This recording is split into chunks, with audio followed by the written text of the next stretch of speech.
A quick disclaimer before we begin, the PEMF podcast does not contain any medical advice, and the content provided is for informational purposes only. If you have any health concerns, please visit a healthcare professional. Welcome back to the PEMF podcast, and this is episode 13. And this week we're going to be doing a more kind of buyer's guide kind of episode, just to kind of help you, maybe if you're trying to look for a device right now, on what you kind of need to look for before actually purchasing it. So we're going with our first question, kind of what is the very, very first thing that anyone should look for when they are going to buy a device? Really difficult question. It all comes down to really what someone's trying to use a PEMF device for.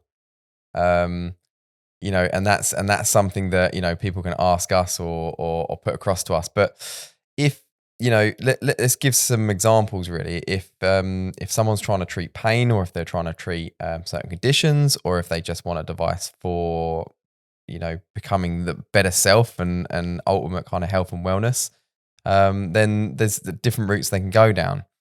It's a common question we get because, I've been selling PEMF devices now for over 10 years, and I still don't think there's one device on the market that does everything. A couple of devices come close, and for a number of different reasons, but there's still myself. I still have 3 or 4 different PEMF devices which I pick up from time to time. So what I kind of get people to look at and to think about is to find an all-rounder system that most importantly is going to fit into their life. You could buy the most expensive product, you could buy the most intense product you can find, on the market.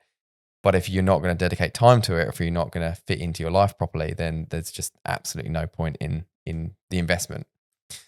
So really you want to look at your life first of all, and how and when you're going to implement this device. So if you think about your work and what spare time do you have in the morning? What spare time do you have in the evening? Do you spend time in front of the TV?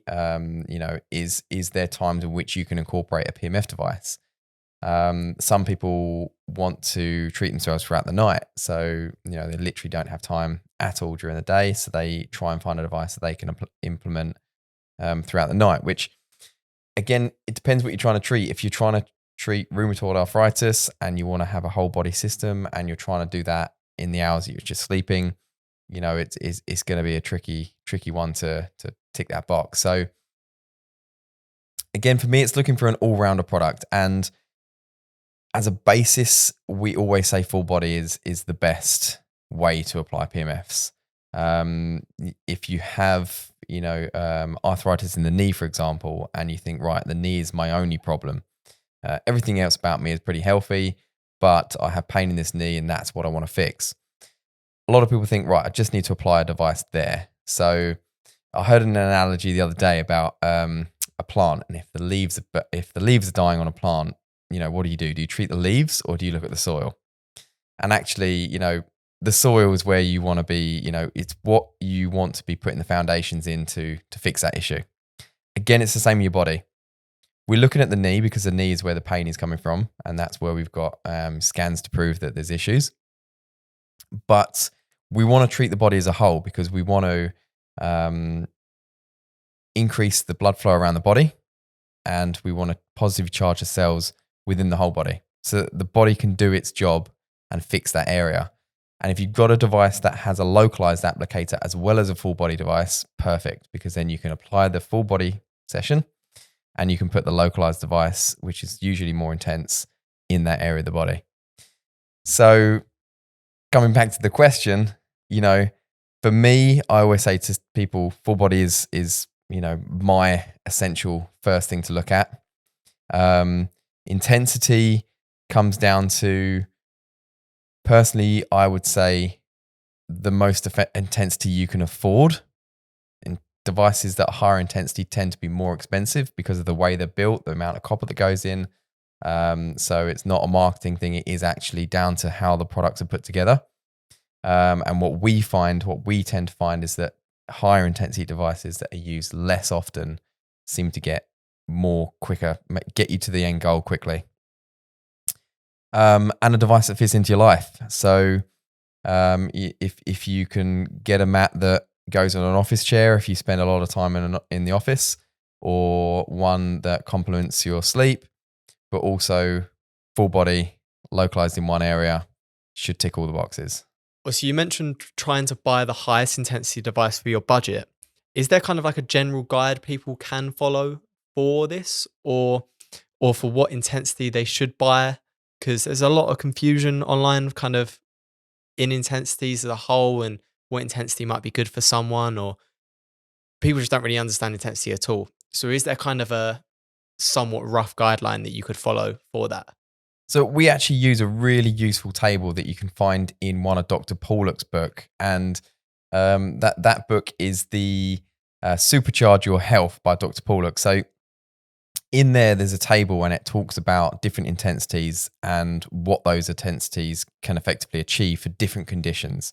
So it's a real nice guide where people can kind of narrow down the condition they're trying to treat, look at this table, and put a device to that. And we've actually got that on the NewMed website as well. So when you click on the buyer's guide on the NewMed website, you can actually see that table. So it narrows it down. So it makes it as easy as we possibly can for people. And it's based on the knowledge that Dr. Paulick has had over the many years of also selling many different devices and the responses that he gets.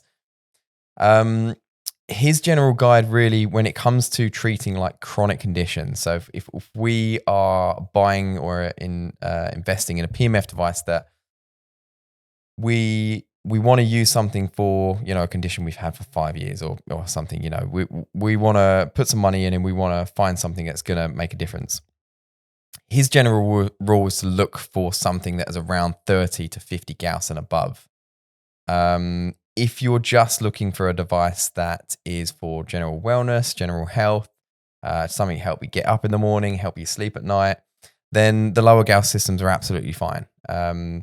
So, when I say the lower Gauss systems, something around the 1 to 10 Gauss mark. We always mention Gauss because we like to move up in higher intensities, but there are devices out there that gets confusing because they start to mention millitesla, milligauss, all these other ranges, which tend to be a lot smaller than 1 Gauss, if that makes sense. Some of these manufacturers will put down like 10,000 milligauss or millitesla to kind of make their device sound a bit stronger. When actually, when you do the conversions, it's easier for us to work in Gauss. So anything less than 1 Gauss, we don't really support. We don't really recommend, because when you move just maybe 1 centimeter away from that coil, away from the mat, you're losing most of the intensity. So my general guide when it comes to chronic conditions and something that we want to treat, you want to be looking at something around 30 to 50 Gauss and above.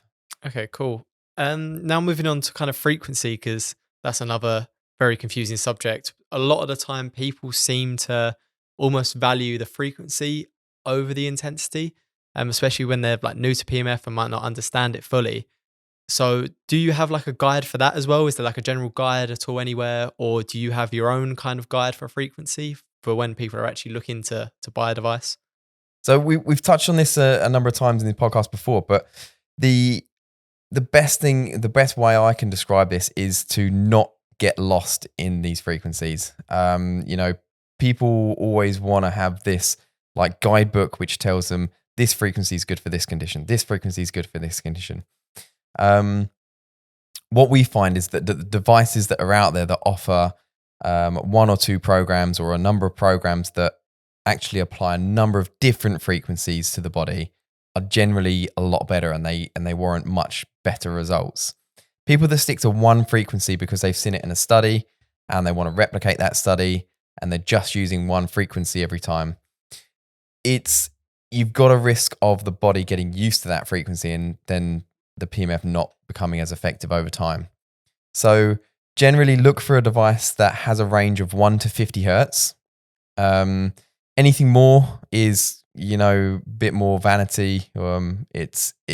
Devices that offer more than 50 hertz, it's just a lot of time a box ticking activity. There are benefits to show with like 60 hertz, 70 hertz. But when you get a PEMF device that's offering like 1,000 hertz, we're moving into ranges that are less natural. And, in my opinion, it's just not necessary. We get such great results with the 1 to 50 hertz devices that anything above that is a lot of the time just a manufacturer sort of saying, we offer up to 1,000 hertz frequencies, when it's just not needed. No, definitely. Because there's so much confusion online about the frequencies. It's almost like no one really fully gets it online, and it's just like a mishmash of info everywhere. So it's good to clear it up there. I think one big thing that I always think about as well with the PMF devices when it comes to people buying them is actually the usability. Like, people don't consider the usability as much. Is that something you would kind of put an emphasis on? Because pretty much all the devices, some can be really confusing from an outsider perspective. Yeah, 100%. And, if a manufacturer's gone in and created a program that's, say, for example, best for the morning or best for the evening, then they've taken the hard work away from you, and they've done that for a reason, because applying those different frequencies throughout the different times of the day, and as long as they're within the therapeutic range, and as I say, we're changing the frequency quite often, it's applying that to the body, and it's getting the best results. Because at the end of the day, these manufacturers want you to get the best results. They want you to tell your friends, they want you to tell your family about these products, and they don't want to be on the phone to you explaining this hurts better than this frequency. It's becoming a bit old hat. Some of the older devices now have this mentality of choosing one frequency for different conditions. The newer devices now are coming out are giving you a range of different frequencies, and it's just making it easier for the user, making it easier for the manufacturers, and at the end of the day, getting those results at the same time. Okay, yeah, great answer. The next kind of thing a lot of people seem to see online, especially on Reddit, is that the price kind of dictates their choice quite a lot. And a lot of the time, people might go for the most cost effective option, or people will throw all the money they have at it. Is that what they need to do, or is there any kind of advice you have when it comes to the price wise of it? Yeah, and it's a great question, because actually, my personal opinion, I don't think that you need to throw your life savings at a PMF device to get the best one.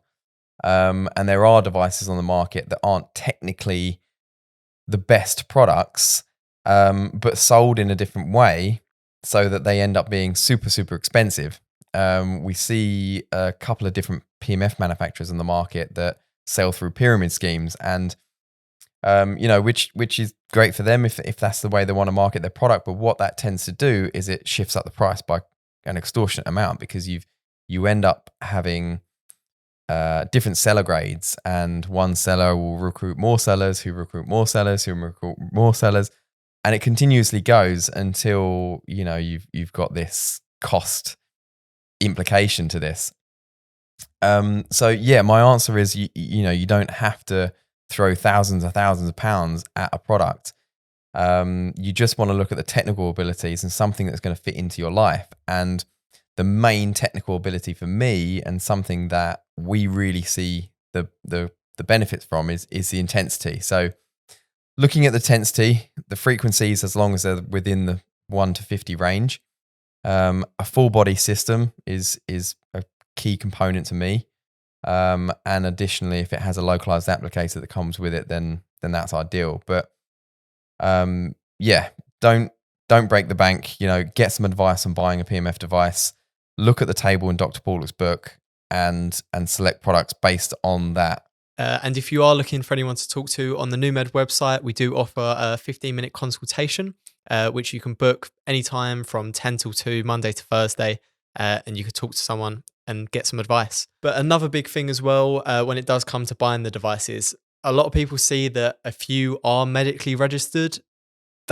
Should this have like a big impact on your buying decision? Should you only go for medically registered devices, or does it really not change anything? So at the moment, PEMF therapy is quite unregulated, and it's a good and a bad thing. But what that means is that PMF devices don't have to be medically registered, and a lot of the products on the market make a decision themselves whether they want to make it medically registered or non-medically registered product. Technically, it doesn't make the product any different. A lot of the times we're seeing actually really good products coming out onto the market now that are not medically registered. And it doesn't mean that they don't use medically registered products or build spec or anything like that. If you do a medically registered version of a device, then it means that you can make medical claims. But it also means a lot more auditing and legwork when it comes to actually having that registered mark on the product. So a lot of manufacturers don't choose to do it at the moment. As I say, it's not a requirement. So again, for me, to affect someone's buying ability on a product, it's just not something that you need to really consider. It's just more looking at those technical abilities and fitting it into your life is more important for me than whether the product's got a medical grade or not. Yeah, great answer, because that's not, as I said, another thing that is kind of really confusing and people don't understand necessarily. But if you do have any questions about PEMF as a whole, if you could leave them underneath this podcast in the polls, like a lot of people have on our previous episodes, we'll make sure to answer them in our next episode of PEMF Talk, which is literally a mini series that we do where we answer your questions. And if you want to hear your question answered, you can also leave them, if you're on YouTube, in the comments, or if you're on Instagram, in the comment section once again, or even send us a message and we'll reply to you on there. So thanks again for listening to the PEMF podcast.